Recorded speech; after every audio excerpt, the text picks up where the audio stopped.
मीरपुर नाम के शहर में तेजस अपनी पत्नी नीरू के साथ रहता था। पति पत्नी दोनों ही नौकरी करते थे। एक दिन तेजस गांव अपनी माँ के पास फोन करता है।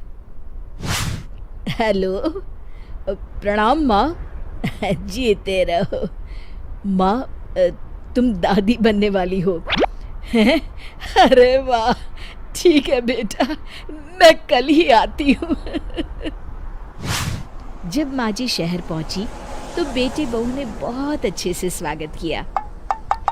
लीजिए माँ जी, चाय। अरे गर्मा गर्म पकोड़े ले आओ माँ के लिए। नीरू रसोई में गई और 2 मिनट में ही पकोड़े ले आई। जी ये लीजिए। बहू, जादू से बनाए हैं क्या?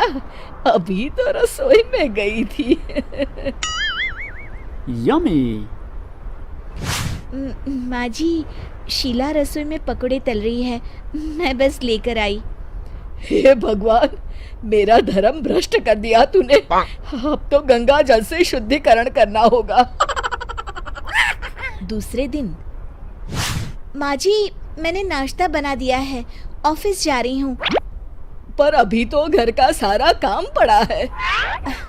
शीला आती ही होगी, झाड़ू पोछा बर्तन कपड़े वो सब कर लेगी।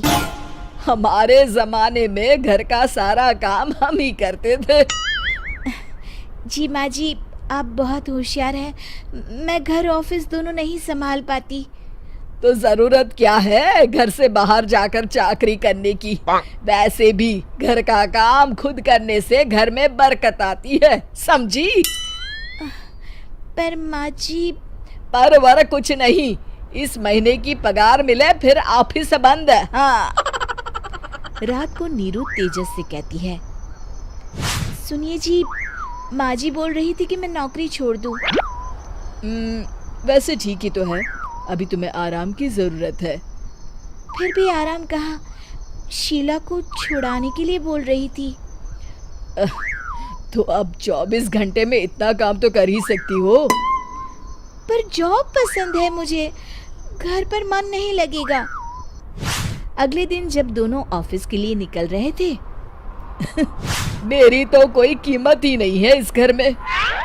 माँ जी, आजकल महंगाई बहुत है, रहन सहन भी बदल गया है, दोनों नौकरी करते हैं तभी ठीक रहता है। अच्छा, तू कहना क्या चाहती है? मेरा बेटा तुझे बिठा के खिला नहीं सकता? तू ही इस घर का खर्च चला रही है, हैं?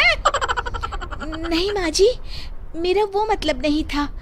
मतलब खूब समझती हूँ, ये बाल धूप में सफेद नहीं किए मैंने। हाँ।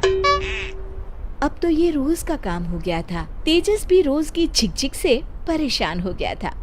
एक दिन उसने कहा, नीरू, वैसे भी तुम्हें मैटरनिटी लीव मिलने वाली है, तो अभी से ही छुट्टी ले लो। पर क्या, मेरी सैलरी अच्छी खासी है। आखिर नीरू ने रिजाइन कर दिया। जब बच्चा हुआ तो घर में सब बहुत खुश हुए।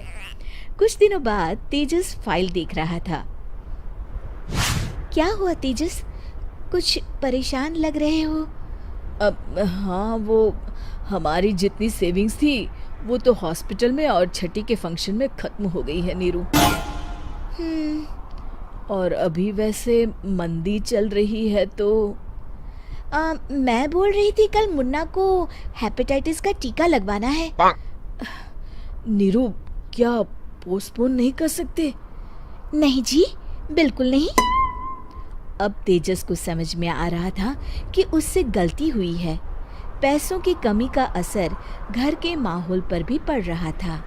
अगले दिन, बेटा मेरा चश्मा और ये दवाइयाँ ले आना, पर्चा देते हुए माँ जी ने कहा। जी।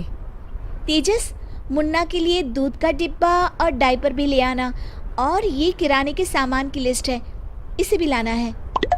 तेजस गुस्से में लिस्ट मरोड़कर फेंकता है और चिल्लाता है, पैसे क्या पेड़ पर उगते हैं? ये ले आना, वो ले आना। अरे पर ये जरूरत का सामान ही है। वो गुस्से में बिना कुछ कहे ऑफिस चला गया। अरे लंच तो ले जाइए। नीरू दौड़कर डिब्बा पकड़ाती है। एक दिन खाना खाने के बाद, नीरू, अब तो मुन्ना कुछ बड़ा हो गया, तो अब तुम वापस ज्वाइन कर लो ना जॉब। पर इस रिसेशन में जॉब मिलना बहुत मुश्किल है। ट्राई तो करो। फिर मुन्ना, माँ जी है ना, और एक फुल टाइम मेड भी लगा लेंगे।